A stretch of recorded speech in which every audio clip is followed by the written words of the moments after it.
राजनीति, आंदोलन, किसान, करप्शन, गरीबी, इन सभी मुद्दों पर आवाज उठाएगा अब तक न्यूज इंडिया। सत्ता के आगे जब भी सवाल कमजोर पड़ने लग जाए तो सवाल उठाने पड़ते हैं।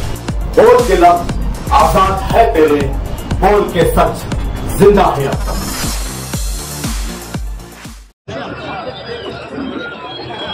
नहमदुहु व नुसल्ली अला रसूलिहिल करीम, अम्मा बाद। आज के जलसे आम के सदर मोहतरम जनाब शेख आसिफ साहब स्टेज पर तशरीफ़ फरमा, पार्टी के तमाम ही ओहदेदारान और ज़िम्मेदारान, बुजुर्गान मोहतरम और अज़ीज़ दोस्तों, किसी शायर ने कहा था, किताब सादा रहेंगी कब तक, कभी तो आगाज़ बाब होगा। किताब सादा रहेंगी कब तक, कभी तो आगाज़ बाब होगा। जिन्होंने बस्ती उजाड़ डाली, कभी तो उनका हिसाब होगा। शहर की खुशियाँ मनाने वालों, शहर के तेवर बता रहे हैं, अभी तो इतनी घुटन बढ़ेंगी कि सांस लेना अजाब होगा। हम जानते हैं कि लोकसभा के इंतखाबात जारी है। अगर मैं ये कहूँ तो गलत नहीं होगा कि आज़ादी के बाद से 2024 का ये लोकसभा का इलेक्शन सबसे ज़्यादा महत्वपूर्ण इलेक्शन है। ये इलेक्शन अपने अंदर इस वजह से भी ज़्यादा अहमियत रखता है कि हमें हमारे सियासी और नज़रियाती इख्तिलाफात को बालाए ताक रख करके हमें इस मुल्क के संविधान को बचाना है। राहुल गांधी ने एक नारा दिया था भारत जोड़ो यात्रा के दरमियान में कि नफरतों के बाजार में हम मोहब्बत की दुकान खोलने के लिए निकले हैं। इसी बात को मैं आगे बढ़ाते हुए अगर ये कहूँ तो गलत नहीं होगा, चरागों के सफ़र में दबदबा हो आंधियों का तो अंजाम उसका जुल्मत के सिवा कुछ भी नहीं होगा। ये मुल्क नफरतों के आखिरी स्टेज पर है, इलाज इसका मोहब्बत के सिवा कुछ भी नहीं होगा। आप अंदाज़ा करिए, नफरत इस कदर बढ़ा दी गई है कि शिक्षा के मंदिर के अंदर एक बच्चे को सिर्फ इसलिए मारा जाता है कि उसका मजहब दूसरे बच्चों के मजहब से मुख्तलिफ है। एमपी के अंदर आपने देखा एक आदिवासी शख्स के ऊपर बीजेपी का कार्यकर्ता पेशाब करता है।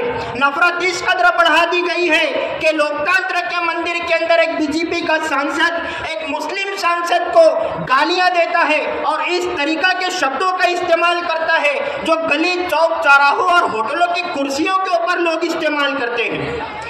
किस धर्म में नफरत का सबक है ये तो बताओ, उल्फत के सबक दर से मसावत पढ़ाओ। ऐ ज़हर तासुब का पिलाए हुए लोगों, स्कूल के बच्चों को तो नफरत न सिखाओ। मुझे हैरत होती है, हिंदुस्तान का प्रधानमंत्री इतनी बड़ी कुर्सी के ऊपर विराजमान होने के बावजूद भी अपने स्तर से गिर करके बातें करता है। हिंदुस्तान के प्रधानमंत्री मंगलसूत्र की बात करते हैं। मैं उनसे ये सवाल करना चाहता हूँ कि प्रधानमंत्री, पुलवामा के अंदर हमारे जो वीर जवान शहीद हुए उनकी सुहागनों के गले में से मंगलसूत्र आपने छीना और हमेशा हमेश के लिए उनके ऊपर विधवा होने का कलंक लगा दिया। पहले वो मंगलसूत्र का जवाब दीजिए। 750 किसानों की सुहागनों के मांग में से सिंदूर छीना और हमेशा हमेश के लिए उनके पेशानी के ऊपर विधवा होने का कलंक लगा दिया। क्या बात करते हो साहब मंगलसूत्र की? 1 साल से मणिपुर जल रहा है, आपने मणिपुर की बात नहीं की, सिर्फ हिंदू मुस्लिम मंदिर मस्जिद की बात करते हो। और कितनों का लहू चाहिए तुझे ऐ अर्ज़े वतन, कितनी आहों से कलेजा तेरा ठंडा होगा। आज हालात आज सबसे ज्यादा वक्त की अहम जरूरत है। इंडिया अलायंस के अंदर कांग्रेस की उम्मीदवार डॉक्टर शोभाताई बच्चाओं को हमें ज्यादा से ज्यादा वोट दे करके भारी अक्सरियत से कामयाब करना है। बस आखिरी बात कह करके अपनी बात खत्म करूंगा। हमें हमारी सफों में उन लोगों को भी पहचानना है जो मीर सादिक और मीर जाफर का काम करते हैं। आज वो चुन करके आते हैं MIM पार्टी से, और अगर कांग्रेस को हिमायत देते हैं तो पासवान आइन के बैनर तले हिमायत दी जा रही है। मुझे हैरत होती है, कांग्रेस को हिमायत दी जा रही है या कांग्रेस की मुखालिफत की जा रही है। और मालेगांव शहर के आमदार साहब का तो बावा आदम ही निराला है। एक व्हाट्सएप ग्रुप के ऊपर से कायदो सालार एक व्हाट्सएप ग्रुप के ऊपर से कांग्रेस को हिमायत दे रहे हैं। मुझे डर है कि आमदार साहब आइंदा असेंबली के अंदर कायदो सालार ग्रुप से टिकट लेकर के ना खड़े हो जाएं, और हो भी सकते हैं क्योंकि वो आलिम है, मुफ्ती है, वो कुछ भी कर सकते हैं। उन्होंने मंतिक पढ़ी है। मंतिक किसे कहते हैं जानते हो? शहर से 100-150 किलोमीटर दूर जाकर के बीजेपी के सांसद डॉक्टर सुभाष भामरे से डील कर लेना और उन्हें ये कहना कि आप बेफिक्र रहिए, मैं बहैसियत आमदार कांग्रेस को हिमायत नहीं दूंगा। अब शहर में वापस आ जाने के बाद अपोजिशन सवाल कर रहा है, मीडिया परेशान कर रहा है, तो कायदो सालार ग्रुप की जानिब से कांग्रेस को हिमायत देना, ताकि अगर आगे डॉक्टर सुभाष भामरे कहीं टकराए तो उन्हें ये कह सके कि मैंने बहैसियत आमदार हिमायत नहीं दी थी, मैंने कायदो सालार ग्रुप की जानिब से हिमायत दी थी। किसी का जलवाए रंगीन तखय्युलात में है, चराग बन के कोई जिंदगी की रात में है, बहुत बुलंद फजा में तेरी पतंग सही, मुझे पता है मगर डोर किसके हाथ में है। लेकिन हमें घबराना नहीं है, ला तहज़न इन्नल्लाह माना, मुसलमानों गम मत करो, अल्लाह तुम्हारे साथ है। फिरौन आया, फिरौनियत डूबी, नमरूद आया, नमरूदियत डूबी, कारून आया, कारूनियत लेकर का जमीन में धंसा दिया गया, शद्दाद आया, शद्दादियत लेकर के गुमनाम कर दिया गया। जिगर मुरादाबादी ने कहा था, जा गोरे गरीबा पे नजर डाल बइबरत, खुल जाएंगी तुझ पर तेरी दुनिया की हकीकत, इबरत के लिए ढूंढ किसी शाह की तुरबत, पूछ कहाँ है वो तेरा शान हुकूमत, कल तक जो भरा था वो गुरु राज कहाँ है, बोला काश है सर तेरा ताज कहाँ है।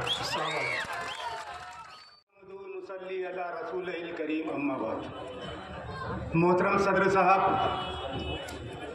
मोहतरमा मैडम तायरा शेख रशीद साहिबा, स्टेज पर बैठे हुए मुअज़्ज़िज़ीन, मेरे सामने मौजूद मेरे भाई, मेरे बुज़ुर्ग, मेरे दोस्त, मेरे अहले महल्ला और शहरियान हमारे गाँव, अस्सलाम वालेकुम। 20 मई बरोज़ पीर को होने वाले लोकसभा इलेक्शन के ताल्लुक से पूरे हिंदुस्तान के हमारे अकाबरीन तशवीश में है। इससे पहले कभी अकाबरीन ने सियासी मैदान में इतना ज़्यादा हम लोगों को ताकीद नहीं की।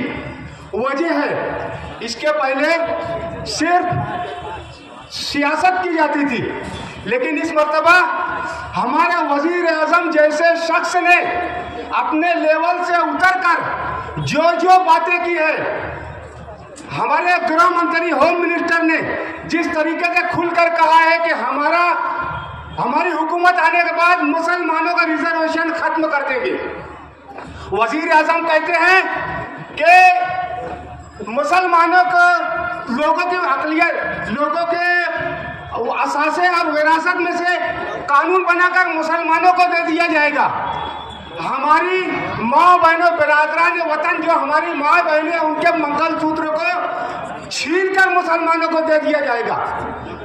बहुत सारी बातें ऐसी हैं जिसके लिए हमारे अकाबरीन को आज मैदान में आना पड़ा, लेकिन निहायत अफसोस की बात है कि हमारे शहर के एमएलए मुअज़्ज़ज़ मुफ्ती मोहम्मद इस्माइल कासमी साहब मजलिस इत्तेहादुल मुस्लिमीन के एमएलए है या मजलिस इंतशारुल मुस्लिमीन के एमएलए है, मुझे ये समझ में नहीं आ रहा है। जबकि आज हिंदुस्तान के तमाम तर अकाबरीन एक प्लेटफॉर्म पर आ गए हैं। आज तक हिंदुस्तान में पूरे 72 फिरके के लोग एक जगह नहीं आए, क्योंकि हमारे शरीयत में मुदाखलत की जा रही है, यकसा सिविल कोड बनाने की बात की जा रही है, तमाम शरई कानून खत्म कर देने की बात की जा रही है। ऐसे मौके पर अगर हमारे शहर का एमएलए, हमारे शहर के एमएलए जो का मुफ्ती है, जो कि जमीयतुल उलमा के सदर है, जमीयतुल उलमा के कौमी सदर अरशद मदनी साहब 1.5-2 महीने से चिल्ला रहे हैं कि जहां पर भी बीजेपी के खिलाफ, बीजेपी के सामने जो भी सेकुलर उम्मीदवार हो उसकी आप लोग हिमायत करें, उनको चुन कर दे। उनके यहाँ के जमीयतुल उलमा के सदर, यहाँ के एमएलए, मजलिस इंतशारुल मुस्लिमीन के एमएलए क्यों इस तरीके की बातें कर रहे हैं कि बीजेपी से ज्यादा कांग्रेस की बुराई करने का मतलब। मैं ये सब बातें इसलिए कह रहा हूँ कि मैं यही नयापुरे का रहने वाला हूँ। इनके इस बात से, इस सब बोलने के बाद में कांग्रेस के ताल्लुक से इतना जहर उगलने के बाद हमारे गली में, महल्ले में, चौराहों पर इनके मानने वाले, इनके अकीदतमंद तशवीश में मुब्तला हो गए कि हम करें तो क्या करें। हमारे आलिम ऐसे बोल रहे हैं, हमारे एमएलए ऐसे बोल रहे हैं, हमारे महल्ले के कायद ऐसे मैं रहता हूँ, मैं अपने कानों से सुन रहा हूँ। इनकी इस हरकत की वजह से फीसद कम हो सकता है। फीसद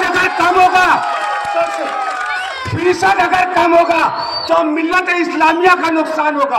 अगर इनके बोलने की वजह से, इनके कंफ्यूज करने की वजह से, तशवीश पैदा करने की वजह से अगर नोटा से आधा बटन दबाया गया तो इसका नुकसान सिर्फ सेकुलर उम्मीदवार को होगा। तो मुझे तो ऐसा लगता है कि इनको तो कड़वा, लोग कहते हैं मीठा मीठा आप कड़वा कड़वा थू थू, लेकिन ये इतने खतरनाक मंत्रबाज है कि दोनों काम कर लेते हैं। ये आपको मालूम होगा कि जब हुकूमत गिरी उद्धव ठाकरे की और शिंदे हुकूमत बनी, तो शिंदे हुकूमत को अगर ये डायरेक्ट वोट कर देते तो हम लोगों की कौम मिल्लत के गद्दारी में शुमार हो जाते। इसलिए उम्रा करने जा रहा हूं ये बोलकर चले गए, मतलब तुम्हारी एक वोट मैं कम कर रहा हूं, तुम्हारे खिलाफ मिलने वाली एक वोट कम करके मैं उम्रा करने जा रहा हूं। इसी तरीके से कहीं ये डील तो नहीं की जा रही है कि मैं कौम को इतना मुंतशिर करूंगा, इतना कंफ्यूज कर दूंगा, मैं मिल्लत इस्लामिया में इतना इंतजार पैदा करूंगा, उन लोगों को इतनी उलझन में डाल दूंगा कि वो कंफ्यूज हो जाए कि यार ये भी इतनी खराब पापो है तो वोट देने जाए कि नहीं जाए। अगर यह वोट फीसद कम होता है और अगर उम्मीदवार गिरती है तो इसका सरासर पूरा इल्जाम मुफ्ती मोहम्मद इस्माइल काज़मी के सर पे आएगा। मैं आप लोगों से गुजारिश करता हूँ कि बखुदा शरीयत में मुदाखलत ना हो, एक साथ सिविल कोड नाफिज ना हो, क्योंकि ये लोगों ने आसाम में ट्रायल कर लिया है, वहाँ नाफिज कर दिया है। बखुदा आज जमहूरी जिम्मेदारी के अलावा हमारी शरई जिम्मेदारी भी है कि एक एक घर की औरतें निकले, मर्द निकले, बूढ़े निकले, मरीज निकले, हर कोई निकल कर हम लोगों के वहाँ जो माहौल बना है 80% वोटिंग इंशाअल्लाह वोट पे जाएगी। अगर इससे कम गई तो मैं ये मानूंगा कि इनके कंफ्यूज करने की वजह से इनके अकीदतमंद लोग और भोले भाले लोग ये सोचने पर मजबूर हो गए कि जब कांग्रेस भी इतनी बुरी है तो हम वोट देने क्यों जाए। तो ये इनसे इनके कोई डील भी है कि मैं उनके स्टेज पर खड़े रह के मेरी मिल्लत इस्लामिया को मुंतशिर करूंगा, उनके ज़हन को भड़काऊंगा और इत्तेहादुल मुस्लिम नहीं इंतशारुल मुस्लिमीन मैं अपने आप को साबित करूंगा। मैं आप लोगों से सिर्फ इतनी गुजारिश करता हूं कि बखुदा 20 तारीख पीर के दिन औरतें खास तौर से फजर की नमाज पढ़कर लाइन लगा दें और जन्नतेदार तमाचा मारे फिरका परस्तों का मुंह पर 2 नंबर बटन है भाइयों, पंचे की 2 नंबर बटन पर बटन भाइयों और ये 2 नंबरियों को बाहर का रास्ता बता दिया। खुदा हाफिज, अस्सलाम वालेकुम।